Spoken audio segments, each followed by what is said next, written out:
मनुष्य जीवन के समय को अमूल्य और क्षणिक समझकर उत्तम से उत्तम काम में व्यतीत करना चाहिए। एक क्षण भी व्यर्थ नहीं बिताना चाहिए। यदि किसी कारणवश कभी कोई क्षण भगवत चिंतन के बिना बीत जाए तो उसके लिए पुत्र शोक से भी बढ़कर घोर पश्चाताप करना चाहिए, जिससे फिर कभी ऐसा भूल न हो। जिसका समय व्यर्थ व्यय होता है उसने समय का मूल्य समझा ही नहीं। मनुष्य को कभी निकम्मा नहीं रहना चाहिए, अपितु सदा सर्वदा उत्तम से उत्तम कार्य करते रहना चाहिए। मन से भगवान का चिंतन, वाणी से भगवान के नाम का जप, सबको नारायण समझकर शरीर से जगत जनार्दन की निस्वार्थ सेवा, यही उत्तम से उत्तम कर्म है। बोलने के समय सत्य, प्रिय, मित और हित भरे शास्त्रानुकूल वचन बोलने चाहिए। अपने दोषों को सुनकर चित्त में प्रसन्नता होनी चाहिए। यदि कोई हमारा दोष सिद्ध करे तो उसके लिए जहां तक हो सफाई नहीं देनी चाहिए, क्योंकि सफाई देने से दोषों की जड़ जमती है तथा दोष बतलाने वाले के चित्त में भविष्य के लिए रुकावट होती है। इसमें हम निर्दोष नहीं हो पाते। यदि हम निर्दोष है तो दोष सुनकर हमें मौन ही हो जाना चाहिए, इससे हमारी कोई हानि नहीं है। और यदि सदोष है तो अपना सुधार करना चाहिए। दोष बतलाने का गुरु तुल्य आदर करना चाहिए, जिससे भविष्य में उसे दोष बतलाने में उत्साह हो। अपने निकट संबंधी का दोष सहसा नहीं कहना चाहिए। कहने से उसको दुख हो सकता है, जिससे उसका सुधार संभव नहीं है। यदि कहीं किन्हीं से काम लेना हो तो उनको अपने पास न बुलाकर उन्हीं के पास जाना चाहिए। सादगी से रहना चाहिए, स्वावलंबी बनना चाहिए। जीवन को अधिक खर्चीला नहीं बनाना चाहिए। ऋषि मुनियों का जीवन खर्चीला नहीं था। अधिक खर्चीला जीवन मनुष्य को रुपए और दूसरे पुरुषों का दास बना देता है, जिसके कारण अनेक पाप करने पड़ते हैं और दर दर भटकना पड़ता है। शरीर निर्वाह के लिए भी अनासक्त भाव से ही पदार्थों का उपयोग करना चाहिए। भोजन के समय स्वाद की ओर ध्यान नहीं देना चाहिए, क्योंकि वह पतन का हेतु है। स्वास्थ्य की ओर लक्ष्य रखना ही वैराग्य में कमी है।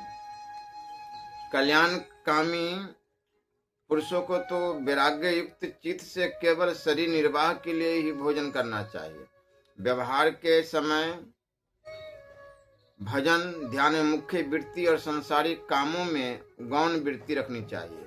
सोते समय भी भगवान के नाम रूप का स्मरण विशेषता से करना चाहिए, जिससे शयन का समय व्यर्थ न जाए। शयन के समय को साधन बनाने के लिए संसारिक संकल्पों के प्रवाह को भूलकर भगवान के नाम रूप गुण प्रवाह और चरित्र का चिंतन करते हुए ही सोना चाहिए। अपने ऊपर भगवान की अहेतुकी दया और प्रेम समझ कर हर समय प्रसन्न रहना चाहिए। सब प्राणियों में हेतु रहित दया और प्रेम करना चाहिए। एकांत में मन को सदा यही समझना चाहिए कि परमात्मा के सिवा किसी का चिंतन न करो। कोई व्यर्थ चिंतन से बहुत हानि है, क्योंकि भगवान के समान अपना कोई भी हितैषी नहीं है। अतः अपने अधीन सब पदार्थों को और अपने आप को राजा बलि की भांति भगवान के समर्पण कर देना चाहिए। भगवत प्राप्ति के लिए मनुष्य को पात्र बनना चाहिए। पात्र बनने पर भगवान स्वयं ही शीघ्र दर्शन दे सकते हैं। सुनने वालों की इच्छा के बिना वक्ता को सत्संग के रहस्य की बातें नहीं सुनानी चाहिए। जहाँ व्याख्यान दाता बहुत हो, वहाँ जहाँ तक हो व्याख्यान न दे। पुत्र, पूजा, प्रतिष्ठा, ऊंचे आसन और ऊंचे पद से सदा ही दूर रहना चाहिए। जहाँ तक हो गुरु बनने की इच्छा कभी नहीं करे। किसी संबंधी की मृत्यु सूचना मिलने पर जहाँ आवश्यकता हो वहाँ जाना चाहिए, किंतु अपने घर में किसी के मरने पर जहाँ तक हो दूरस्थ कुटुंबियों को आने के लिए सभ्यता पूर्वक निवारण कर देना चाहिए। दहेज और दान देना चाहिए, किंतु जहां तक हो लेने से बचना चाहिए। जहां तक हो पंच न बनना चाहिए, बने तो पक्षपात नहीं करना चाहिए। जहां तक हो सगाई यानी कि वागदान, विवाह आदि संबंध कराने के काम से दूर रहना चाहिए। ब्रह्म मुहूर्त में उठना चाहिए। यदि सोते सोते ही सूर्य उदय हो जाए तो दिन भर उपवास और जप करना चाहिए। एकांत के साधन को मूल्यवान बनाने के लिए संध्या, गायत्री जप, ध्यान, पूजा पाठ, स्तुति, प्रार्थना, नमस्कार आदि के अर्थ और भाव को समझते हुए ही निष्काम भाव से श्रद्धा भक्ति पूर्वक नित्य करना चाहिए।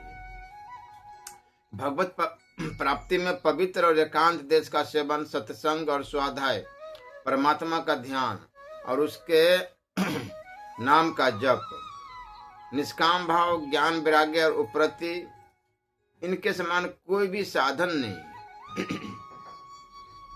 द्विजाति मात्र को उचित है कि नित्य सूर्योदय और सूर्यास्त से पूर्वी संध्या उपासना और गायत्री जप करे।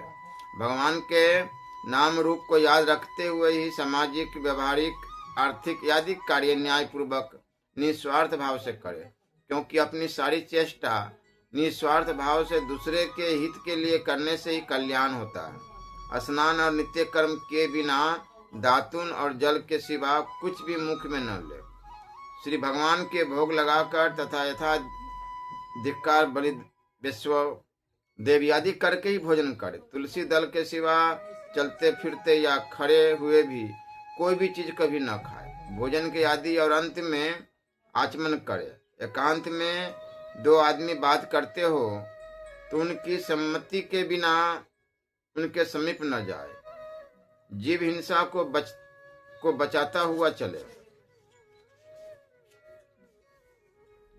घी, दूध, शहद, तेल, जल आदि तरल पदार्थ छानकर काम में लेना चाहिए।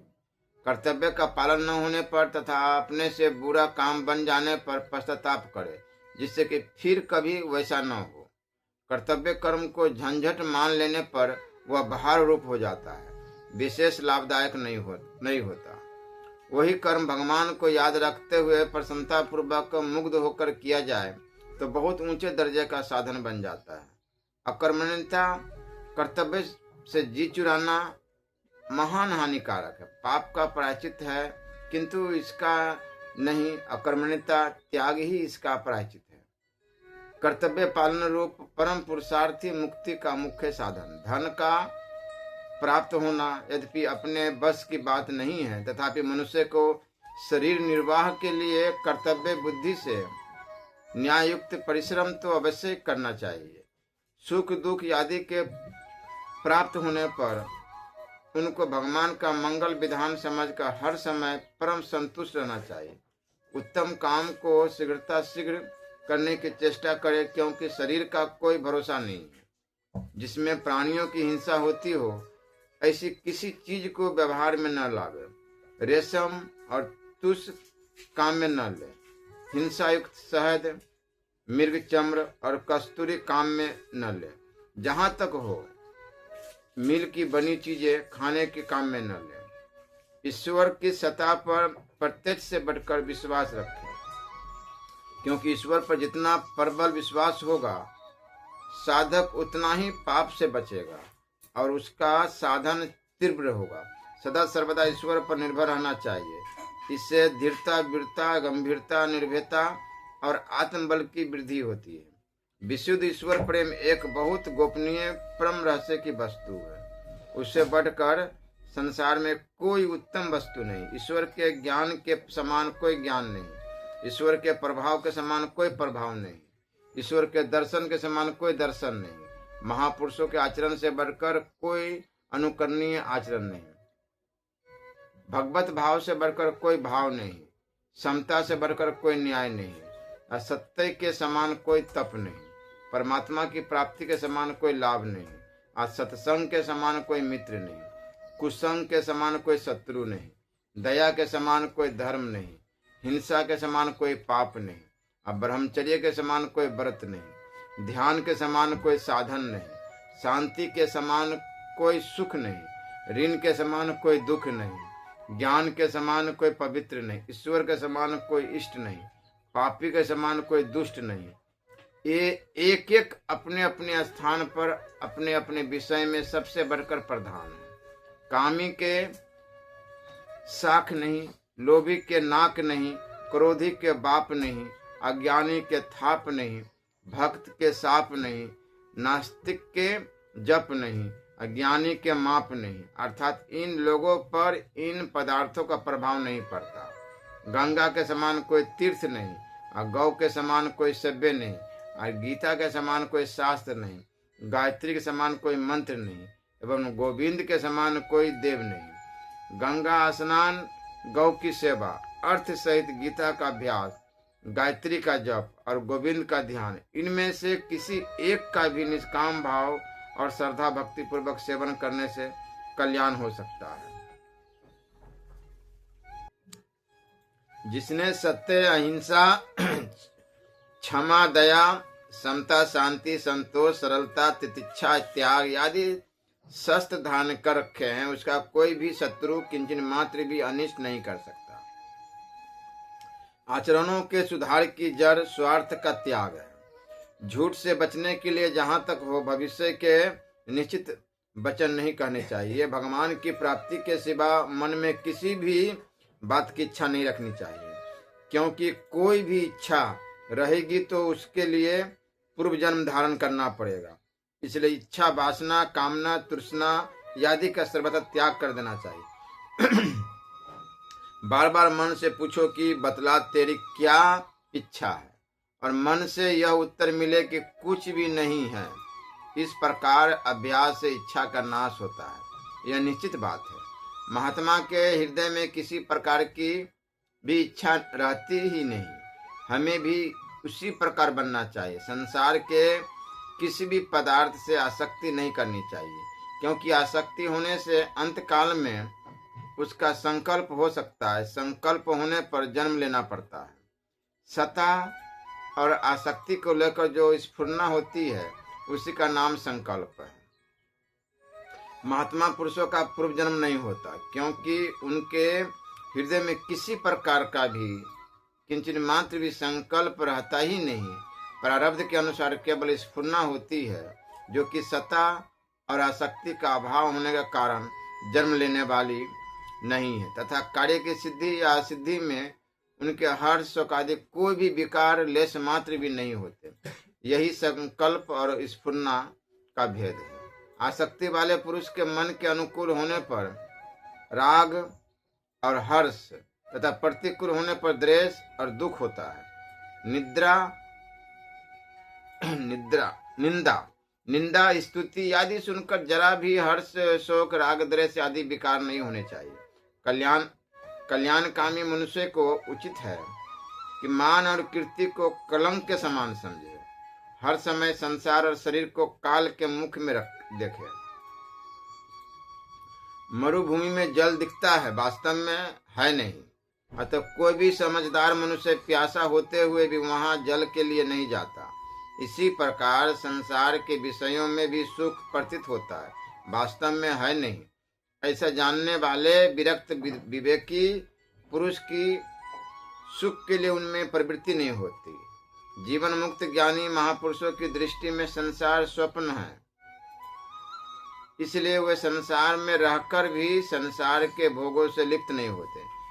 जीते हुए ही जो शरीर को मुर्दे के समान समझता है वही मनुष्य जीवन मुक्त है। अर्थात जैसे प्राण रहित होने पर शरीर से कोई संबंध नहीं रहता, वैसे ही प्राण रहते हुए भी जिसका शरीर से कोई संबंध नहीं है वही जीवन मुक्त महाविदेही है। श्रद्धालु मनुष्य के लिए तो महात्मा का प्रभाव माने जितना ही थोड़ा है, क्योंकि महात्मा का प्रभाव अपरिमेय है। महापुरुषों के प्रभाव से भगवान की प्राप्ति होना यह तो उनका अलौकिक प्रभाव है, तथा सांसारिक कार्य की सिद्धि होना लौकिक प्रभाव है। महापुरुषों की चेष्टा उनके तथा लोगों के प्रारब्ध से होती है एवं लोगों के श्रद्धा, प्रेम तथा ईश्वर आज्ञा से भी होती है। सर्वस्व जाए तो भी कभी किसी निमित्त से कहीं किंचन मात्र भी पाप न करे, न करवावे और न उसमें सहमति हो। पैसे न्याय से ही पैदा करे, अन्याय से कभी नहीं चाहे। भूखों ही मरना पड़े, ईश्वर की भक्ति और धर्म को कभी छोड़े ही नहीं। प्राण भले ही चले जाए, धैर्य, क्षमा, मनोनिग्रह, अस्तय, बाहर भीतर की पवित्रता, इंद्रिय निग्रह, सात्विक बुद्धि, आध्यात्मिक विद्या, सत्य भाषण और क्रोध न करना, ये 10 सामान्य धर्म के लक्षण हैं। विपत्ति में भगवान की स्मृति बने रहे, इसलिए कुंती ने भगवान से निरंतर विपत्ति के लिए प्रार्थना की। पांडवों ने अपने से निम्न श्रेणी के राजा विराट की नौकरी स्वीकार कर ली, पर धर्म का किंचन मात्र भी कभी त्याग नहीं किया। महाराज युधिष्ठिर ने स्वर्ग को ठुकरा दिया, पर अपने अनुगत कुत्ते का भी त्याग नहीं किया। स्वार्थ का त्याग समान व्यवहार से भी श्रेष्ठ है, इसलिए निस्वार्थ भाव से सबकी सेवा करनी चाहिए। स्त्री के लिए पातिव्रत धर्म ही सबसे बढ़कर है, इसलिए भगवान को याद रखते हुए ही पति की आज्ञा का पालन विशेषता से करना चाहिए तथा पति के और बड़ों के चरणों में नमस्कार करना और उन सब की यथा योग्य सेवा करनी चाहिए। विधवा स्त्री के लिए तो विषय भोगों से वैराग्य, ईश्वर की भक्ति, सद्गुण सदाचार का पालन और निस्वार्थ भाव से सबकी सेवा ही सर्वोत्तम धर्म है। दूसरों को दुख पहुंचाने के समान कोई पाप नहीं है और सुख पहुंचाने के समान कोई धर्म नहीं है, इसलिए हर समय दूसरों के हित के लिए ही प्रयत्न करना चाहिए। कुटुंब, ग्राम, जिला, प्रांत, देश, द्वीप, पृथ्वी और त्रिलोकी तक उत्तर वाले के हित के लिए पूर्व वाले के हित का त्याग कर देना चाहिए। किसी के भी दुर्गुण दुराचार का दर्शन, श्रवण, मनन और कथन नहीं करना चाहिए। यदि उसमें किसी का हित हो तो कर सकते, किंतु मन धोखा दे सकता है, अतः खूब सावधानी के साथ विचार पूर्वक करना चाहिए। किसी का उपकार करके उस पर एहसान न करे, न किसी से कहे और न मन में अभिमान ही करे, नहीं तो किया हुआ उपकार छीन हो जाता है। ऐसा समझे कि सब कुछ भगवान ही करवाते हैं, मैं तो निमित्त मात्र हूँ। अनिष्ट करने वाले के साथ बदले में बुराई न करे, उसे क्षमा कर दे, क्योंकि प्रतिहिंसा का भाव रखने से मनुष्य दोष का भागी होता है। यदि अनिष्ट करने वाले को दंड देने से उसका उपकार होता हो तो ऐसी अवस्था में उसे दंड देने से दोष नहीं है। अपने पर किए हुए उपकार की आजीवन कभी भूले एवं अपना उपकार करने वाले का बुरा बहुत भारी प्रत्युपकार करके भी अपने ऊपर उसका आसान ही समझे। अपने द्वारा किसी का अनिष्ट हो जाए तो भी सदा उसका हित ही करता रहे, जिससे कि अपने किए हुए अपराध को वह मन से भूल जाए। यही इसका असली प्रायश्चित है। मन और इंद्रियों को इस प्रकार बस में रखना चाहिए कि जिससे वे व्यर्थ और पाप के काम में न जाकर जहां हम लगाना चाहे उसी भगवत प्राप्ति के मार्ग पर लगे रहे। ब्रह्मचर्य के पालन पर हरेक मनुष्य को विशेष ध्यान रखना चाहिए। काम की उत्पत्ति संकल्प से होती है और सुंदर जवान स्त्री और बालक आदि के संग से ब्रह्मचर्य का नाश होता है।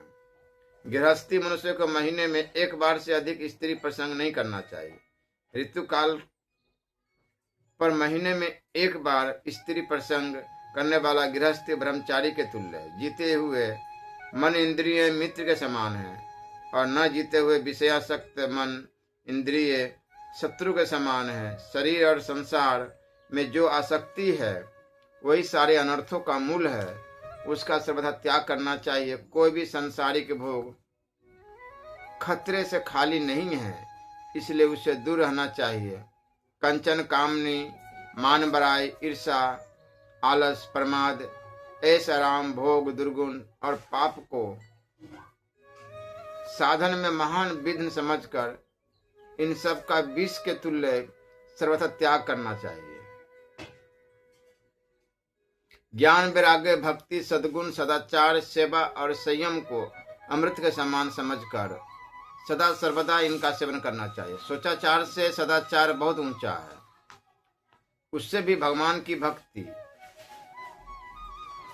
भी ऊंचे दर्जे की चीज है। भगवान जाति पाति कुछ नहीं देखते, केवल प्रेम ही देखते हैं। अतः मनुष्य को केवल भगवान से ही प्रेम करना चाहिए। ईश्वर, महात्मा, शास्त्र और परलोक में विश्वास करने वाले पुरुष से कभी पाप नहीं बन सकते। उसमें धीरता, वीरता, गंभीरता, निर्भयता, समता और शांति आदि अनेक गुण अनायास ही आ जाते हैं, जिससे उसके सारे आचरण स्वाभाविक ही उत्तम से उत्तम होने लगते हैं। भगवान के नाम, गुण, रूप, प्रभाव, तत्व, रहस्य और चरित्रों को हर समय याद करते हुए मुग्ध रहना चाहिए। भगवान के गुण, प्रभाव, चरित्र, तत्व और रहस्य की बातें सुनने, पढ़ने और मनन करने से श्रद्धा होती है। एकांत में भगवान के आगे करुणा भाव पूर्वक रोते हुए स्तुति प्रार्थना करने से भी श्रद्धा बढ़ती है।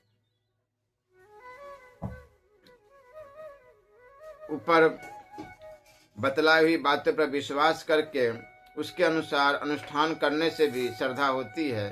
श्रद्धा होने पर श्रद्धेय पुरुषों की छोटी से छोटी क्रिया में भी बहुत विलक्षण भाव प्रतीत होने लगता है।